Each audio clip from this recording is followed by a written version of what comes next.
Hola and welcome once again to Hola America TV on WQPT, your PBS station. Thank you for joining us once again as we explore the sights and sounds of the Hispanic community here in the Midwest.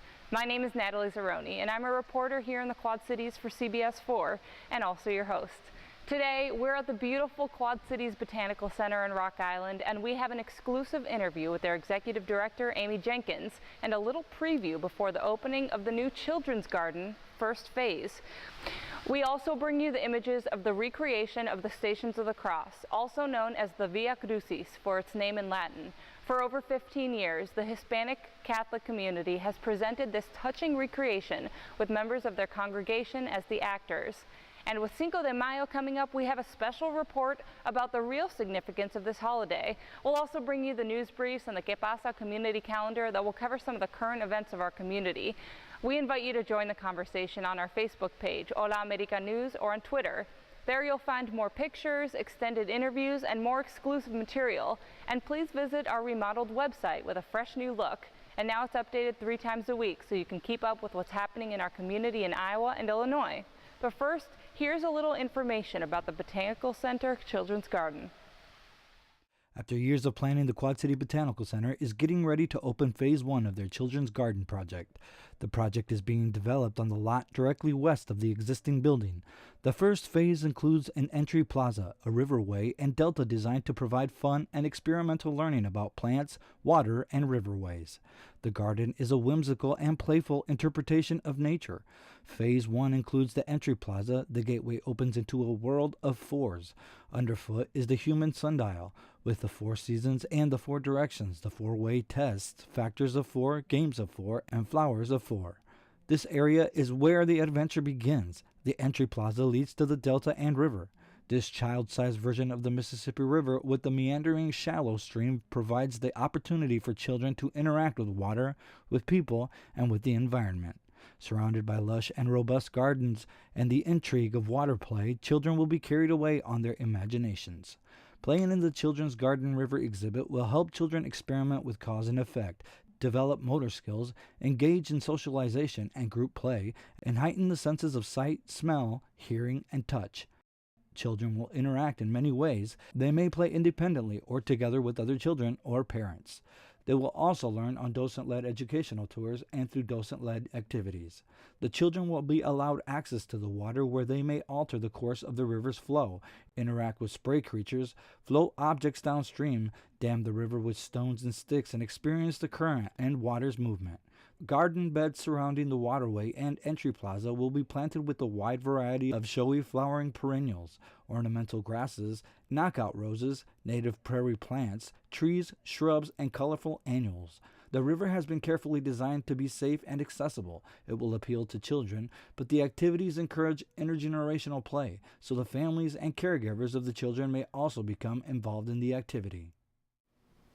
Welcome back. We have with us Amy Jenkins, who is the Executive Director of the Quad City Botanical Center. Thank you for being with us. Thank you for having me. All right, so we're going to talk about the Children's Garden. What is the Children's Garden? The Children's Garden is a new exhibit for the Botanical Center. It is a mock-up of the Mississippi River. So we have the river basin, a delta, and an entry plaza. Awesome. And so that sounds really cool. How long have you guys been working on this project? We've been working on the project. It was in the original plans for the building. So when we opened in '98, a children's garden aspect of the facility was included in those plans. So very initial plans prior to 1998. We really started working on it hard and had received some grant funds in 2005. Took a hard look at things and decided it may be a good time to wait and not move forward with that, advancing that project. But then we revisited in 2010, decided it was the right time for us to do some expansion, and went ahead and broke ground on the Children's Garden in 2011. So awesome. So when will it be ready completely? Well, completely or phase 1? So let's do phase 1 first. Sure. Phase 1 is the river, the delta, and the entry plaza, and we are doing our opening for that on May 14th. So that's the ribbon cutting and celebration of the Rotary Centennial Entry Plaza, and then the next day it opens to the public. So that is May 15th then for the grand opening for the public then? That's correct. Okay, perfect. And so how can people help out with this? We have depended on the community for the Children's Garden from day one. So even in the initial plans, when we did the design work for the Children's Garden, we brought in the community to do kind of like group studies or kind of think tanks so that we could make sure that we were pulling together a product that the community would be looking for. So we brought in teachers, we brought in kids and their parents, did a lot of brainstorming on what this garden should look like. The design phase got us to where we were ready to break ground, and then of course we had our contractors out there for the actual building, but now we are to the point where we are ready to plant. And so of course volunteers are much needed and going to be a great help for us to get ready to plant. This winter's been very long, and so we weren't really able to get the plants in the ground as quickly as we would like to, but we are ready to start that the last weekend in April, clear up through the opening on we were hoping to be done the second weekend in May. So. The other way the community can help, we're not done with this project. It actually will fill up a whole 2.5 acre lot when the garden is complete, and it will include a Heartland agriculture garden. It will include a eagle overlook, a upper Mississippi River forest, an energy garden, a storybook garden. So this garden is definitely not complete, and we have a lot of fundraising to do. So certainly we'd be interested in talking with the community, anyone that would be interested in helping us advance the project financially and help us bring other pieces to the garden and build that out. And then, of course, we definitely need the community to come. Like, that'd be great for us. We have a lot of amazing daily services. So just the ability to come and visit the gardens, but now the Children's Garden will be included in everyone's admission. So it's another piece of the full experience of the Botanical Center. And we don't want to lose track of that. The garden's holistic. We want to make sure that when people come to visit, they're visiting all of the many different aspects of the Botanical Garden. All right, perfect. Well, thank you so much for joining us. Thank you. The Children's Garden will be open to the public during General Quad City Botanical Center hours, May 15th through October 31st, 2014. Visit us on Saturday, May 17th for fun opening weekend family festivities. General admission applies to visit the Children's Garden. Welcome. We have with us Ellen Lochner, who is with the educational component of the Botanical Center. Now, Ellen, tell me a little bit about this Children's Garden's, the grand opening that you have. What do you guys have planned for the day? It's going to be a really exciting weekend. So May 17th and 18th is going to be our huge kickoff to the public. It's going to be a recycled art fair. So we're going to be doing kind of everything about recycling, environmentalism, kind of go green, really celebrating spring and this opening of the Children's Garden. So we're going to have a lot of make and take activities, including wind chimes and kites and jewelry. And all of these projects are going to use recycled materials, which is really exciting for us. We're also going to have local artists here who use recycled products to make their art. And so it's going to be a really fun weekend that families can explore the gardens, really experience it for the first time, and hopefully learn a little bit about recycling and what you can do with some of those extra containers laying around your house. Perfect. Okay, that sounds like a good use of materials. Yeah, exactly. So tell me a little bit about just, what a children's garden is and why it's so important for children to, have a space like that. Sure. Children's Garden is a great place, a great way for families to learn together. So our Children's Garden is going to have a mini Mississippi River that the children can actually get in the water and manipulate the river, manipulate the flow of the river, and explore how a river works, what a river is.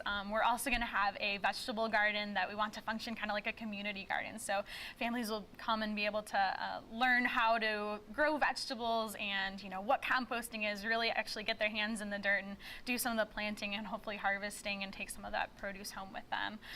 We have so many interactive exhibits that are going to just, again, be a really great place for families to learn together and kind of get your hands dirty.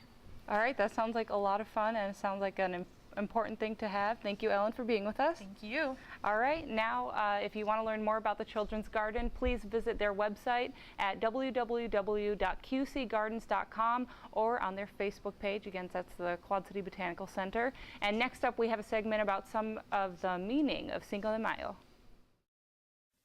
Emperor Napoleon III commanded one of the world's strongest armies.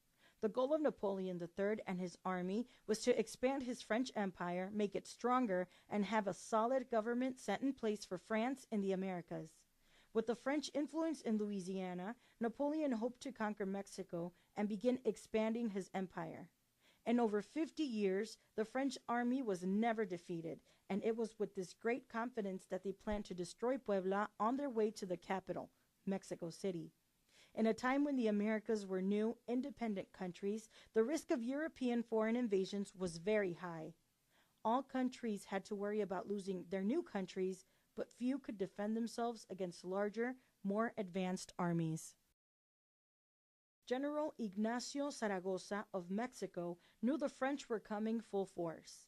The Monroe Doctrine had recently been signed, stating that the Americas belonged to Americans and that foreign powers were not welcome. This naturally angered the English, Spanish, and French, all of whom had colonies lost in the Americas. The French were the only armies that stayed in Mexico.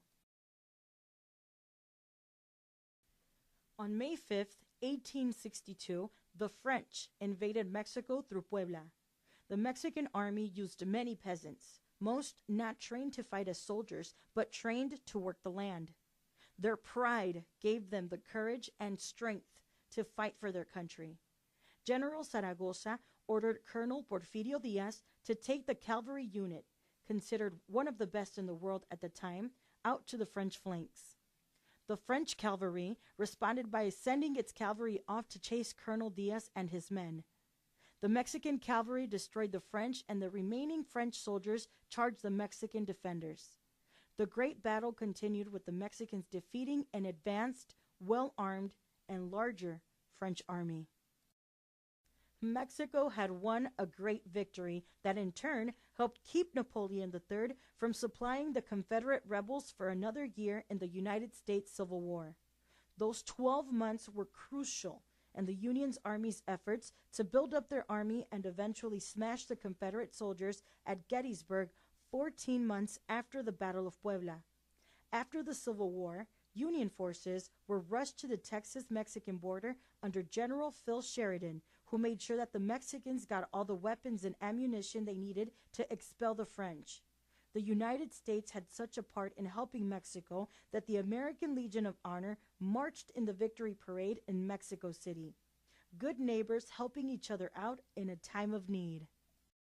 Cinco de Mayo has become a huge reason to celebrate Mexican history in the United States. Although some will argue that the U.S. is allowing Mexicans to have a day to celebrate their culture. What would have happened had the French kept their momentum going if not for the Cinco de Mayo battle? Would it have affected the Civil War outcome? Would it have affected American history as we know it? Well, those certainly are legit questions.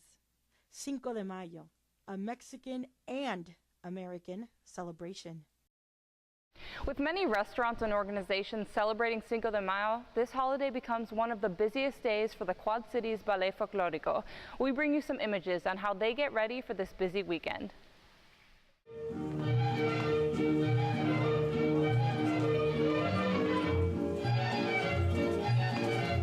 Cinco de Mayo is a Mexican-American holiday that is full of events and celebrations similar to St. Patrick's Day, thus creating a busy season for the Quad Cities Ballet Folklorico.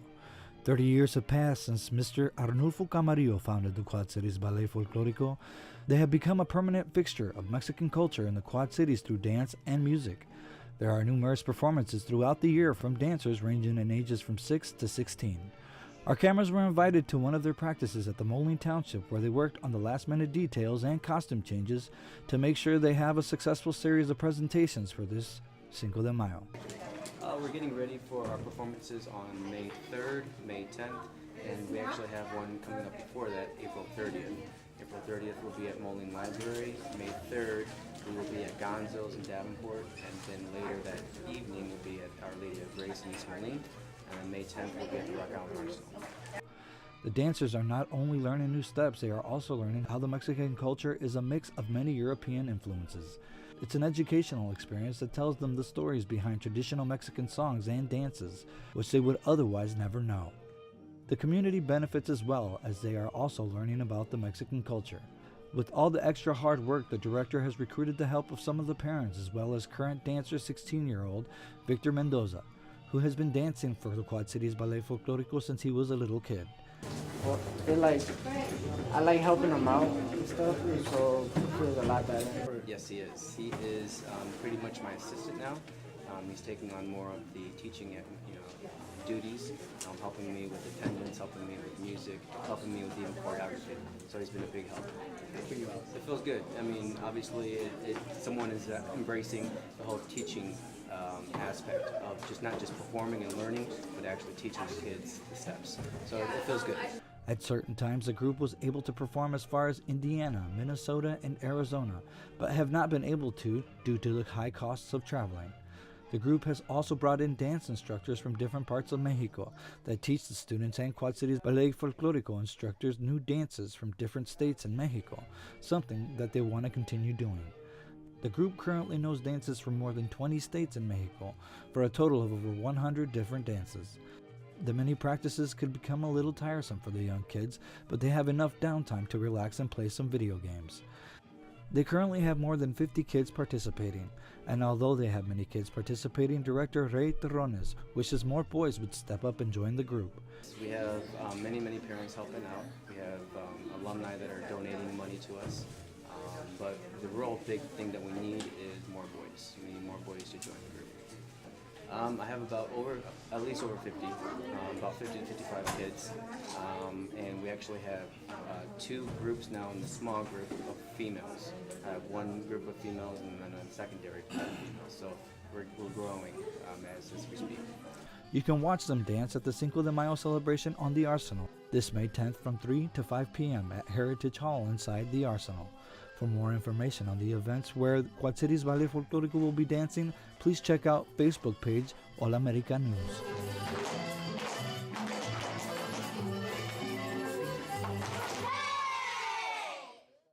We invite you to join the conversation and follow us on our Facebook page, Hola America News, or on Twitter. Let us know what you think about all these interesting subjects. And don't forget to visit our newly remodeled website at www.holaamericanews.com and sign up for our weekly newsletter for updates on what's going on every week for the Hispanic community in Iowa and Illinois. There you'll find more pictures, extended interviews, and more exclusive material. Or follow us on Twitter at HATV with Natalie. And we're now on Instagram, where you'll see some exclusive pictures from our guests and some behind-the-scenes photos. And if you missed any of our previous shows, you can catch them on our YouTube channel, Hola America TV. Now let's check out the news briefs that cover some of the current events in our community from both Iowa and Illinois.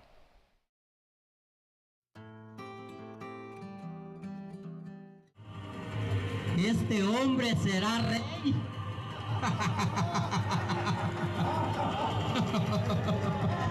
Pero de simples y de locos me burlo, me desespero y te ridiculizo al quererte hacer el hijo de Dios. St. Mary's Church in East Moline presented their annual reenactment of the Stations of the Cross. The reenactment started in the parking lot of the National Bank in downtown East Moline and continued throughout downtown until the dozens of actors and hundreds of spectators reached St. Mary's Church on 13th Street. The local Hispanic Catholic communities of the Quad Cities area have been organizing this event for over 15 years in order to celebrate the Easter holiday.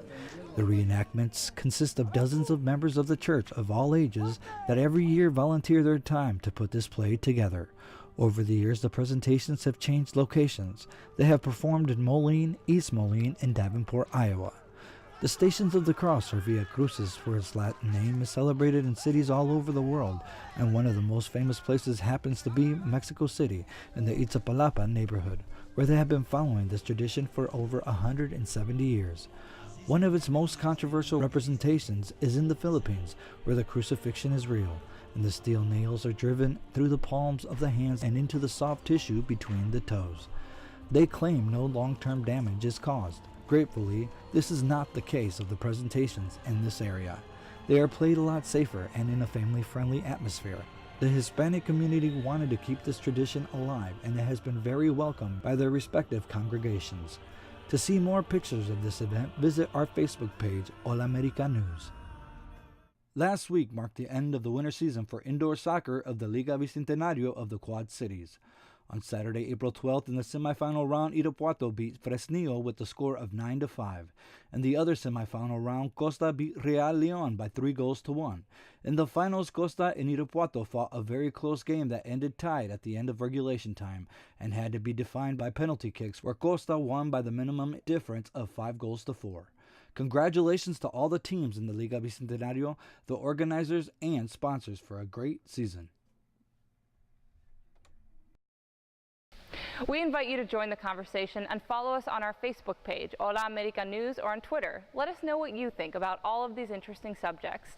Next up is the Que Pasa calendar, a community calendar where you'll find the latest cultural events for you and your family to enjoy this week. And if your organization would like to feature their events on our Que Pasa calendar, please contact us through Facebook at Hola America News.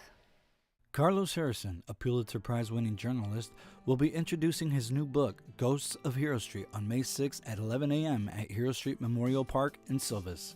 A former national and international correspondent for the Fox News Channel, Harrison also has written 2 award-winning television documentaries and 7 feature-length screenplays, as well as hundreds of newspaper articles and dozens of magazine pieces. Following the ceremony, he will be available for book signings. Plans will include visits with the local schools and colleges. He will be at Black Hawk College's auditorium the following day, Wednesday, May 7th at 2 p.m. Pena Boxing Club Moline, formerly Nile Pena Boxing, will host the 4th annual Rumble at the Rock boxing event Saturday, April 26th at The Rock in Coal Valley, Illinois. With 25 fights on the card that night and with the success of 3 previous Pena shows, this is just the first phase of a bigger plan that Pena has in store for the area. Nile Pena Boxing presents Rumble at the Rock is Saturday, April 26th at The Rock, 302 First Street, Coal Valley, Illinois. Tickets are $10. Weigh-ins are from 1 p.m. to 3 p.m. with the fight starting at 6 p.m.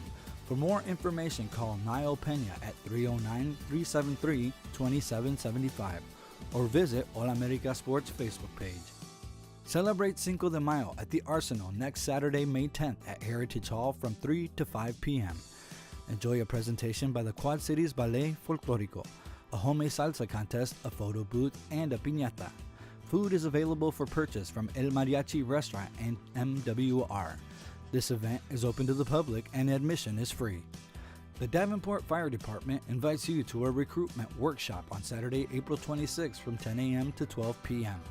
It will take place at the LULAC located at 4224 Ricker Hill Road, Davenport, Iowa. During the recruitment workshop, fire department staff will talk about the department and about the profession of firefighting. They will also offer help with the application process.